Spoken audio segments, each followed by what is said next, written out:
This segment of Naperville Sports Weekly is brought to you by the Daily Herald.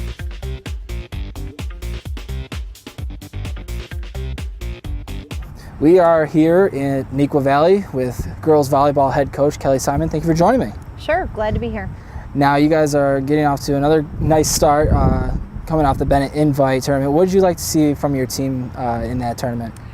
Well, we were really excited. That was a great measuring stick for us. You go through all the practice. We started out with our tryouts and then through preseason, and just the girls are always really anxious to actually get on the court and play. We always call it real volleyball, But it was a really great way to start the season. We were challenged, and we saw Bennett twice, and great program, great team, and just really played up that weekend. And York is always really strong, and we were able to beat them in 2. And that was a battle to get to the championship, and that's the best finish we've ever had in the Bennett tournament, and the first time we've ever played for the championship. So, it was a very pivotal moment for our program and for this group of varsity players. You just mentioned it, the first time you're getting through to the championship game of that invite. It's obviously a pretty big deal, especially early in the season. So what does that do for the momentum for the rest of the season? Well, I think that we walked out of the gym with a very different perception than we walked into the gym, and I certainly hope that that shift happened for the athletes. I think it did for us as coaches, and we all agreed that it did.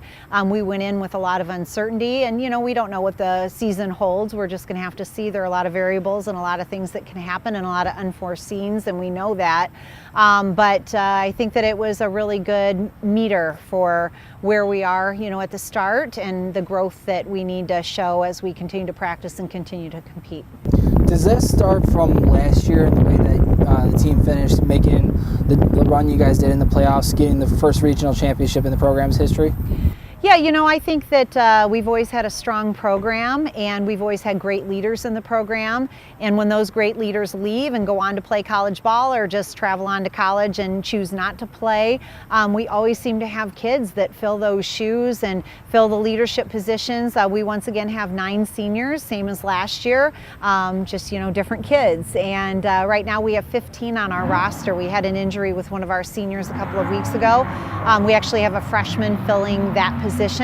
And I haven't had a freshman on my team for a long time. Actually, she's the second freshman I've ever had on my varsity team in my 22 years of coaching. Now, Faith Johnson. Faith Johnson, okay. And she's doing a great job. So she hasn't stepped on the court yet to play, but she's filling the role as our third middle right now, and she's really doing a great job, and we're seeing a tremendous amount of growth in her. She's bonded really well with the team. She fits in tremendously, and she's executing very well on the court. So we know if we do need her until Maya Odom is healthy, that she'll fill that role for us.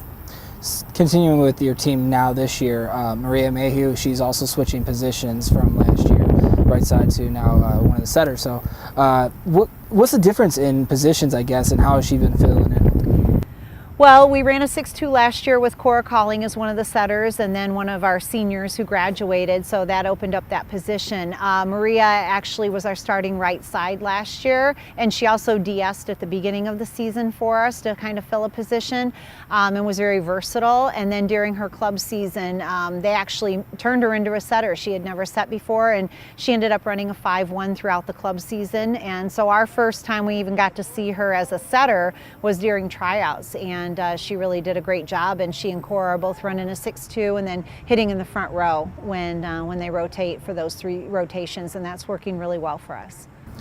Now, some of the, Cora Calling being one of the big names that's coming back, you also got, you said 9 seniors. So how has this senior group now taken last year's, success and experience and maybe use that as a leadership role for this year's team? Well, we have 6 returners, and they are always excited to come back and fill new roles. Sometimes the roles are very similar to the previous year. Sometimes they're very new. Some of the seniors and returning players didn't get a lot of time last season, and this year they're in starting key roles for us, and they're definitely willing and able to fill that leadership position that they've been waiting for. Kaylin Berg is one in the middle. Lauren Kaufman on the outside are 2 of our primary kids that are filling those roles. So that's been really helpful to us that they take on those big steps, and they're doing great things for us. It's still early in the season, but kind of going back to the invite, and just where do you think this team can go? Can it make another regional championship run? Is this a team that has deep aspirations, I guess? Well, we're seeing a lot of versatility from this team. We definitely know that the skill is there. They're very highly skilled athletes, but so is everybody else in the area. They're very versatile, so we're very fortunate as far as that goes. This is a tough place to play volleyball. You know, central and northern Illinois is tough. There's just a ton of talent, and the way that the teams get seeded in the sectional, you know, that makes it really, really difficult, because you're seeing some of the best teams in the state very early on when you're in the area or the region that we're in and in the sectional that we're in. I think that the girls have very high goals set for themselves as a team, and they very well should, and they'll continue to work, and they're not going to be satisfied with anything less than their best, and that's what we're seeing. You just kind of mentioned it with the way that the seeding has always been in the sectional. With this area, obviously, is just a powerhouse in volleyball. St. Francis coming up from 3A to 4A last year. You guys ran into them in that sectional semis. So, what did you see from that team and from what you guys had to experience being the first time in a sectional semi? You know, the girls were excited. I mean, we work all season to prepare for postseason, you know. It's kind of practice leading up to, you know, and all the matches and the great competition that we face is training ground for that postseason. And we feel like every year, you know, our run just gets cut short. And, you know, St. Francis is an amazing team, and we battled them. We were one of the only teams. Very few teams went 3 games with them, and we did. And, you know, the girls played hard, and we got beat. And, you know, so we walked away feeling good about how we performed. This team is ready to move on, though, and to make a name for themselves. You know, like I said, a completely different group of girls with only a few returning starting players. And typically, you know, people call that a rebuilding year. Yeah. And we're not prepared to call it that. We really want to see this team continue to build their own success. Does it make it difficult to implement your system with so few returning starters, or is it because there's so many new players that they all are really willing to learn, I guess? They're very willing to step up into leadership roles, and I think too a big benefit for us is that we run a program approach. We do a lot with all 5 of our levels. We have 2 freshman levels, a sophomore level, JV, and then varsity. And I'm really proud of the program approach that we do. You know, we do big sis, little sis with the girls. We do a lot of program-wide team building. We do Player of the Week as a program every Monday. We have certain shirts that they wear in practice as a program. So even though, you know, varsity is the primary focus, we really do give a lot of attention to our lower levels, and we work a lot together. So I think when we make that transition from one year to the next, not only are the kids very talented who fill those roles, they feel comfortable with each other because they have that bond, and then they just have to learn to work as a unit.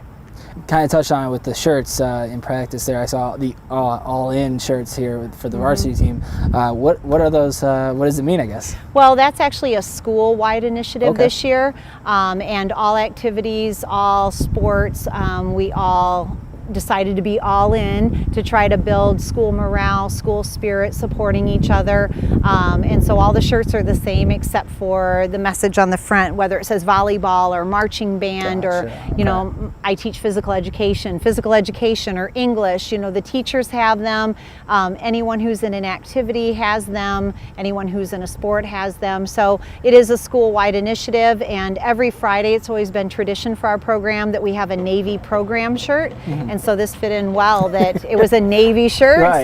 This is our new Friday Navy practice shirt. Awesome. Touching a little bit more on the personalities of these girls. Who would you say is the most charismatic of the bunch? Oh gosh, that's a tough question. You know, someone always asks, who are your captains? And very unique to, I guess, the teams that I've run. We've only had captains 1 year that I've been coaching for 22 years. And that was the year that I let the girls vote on whether they wanted captains, and they thought they did. And we ended up with 4. And at the beginning of the season, they thought that's what they wanted. Unfortunately, there were too many cooks in the kitchen with 4 captains.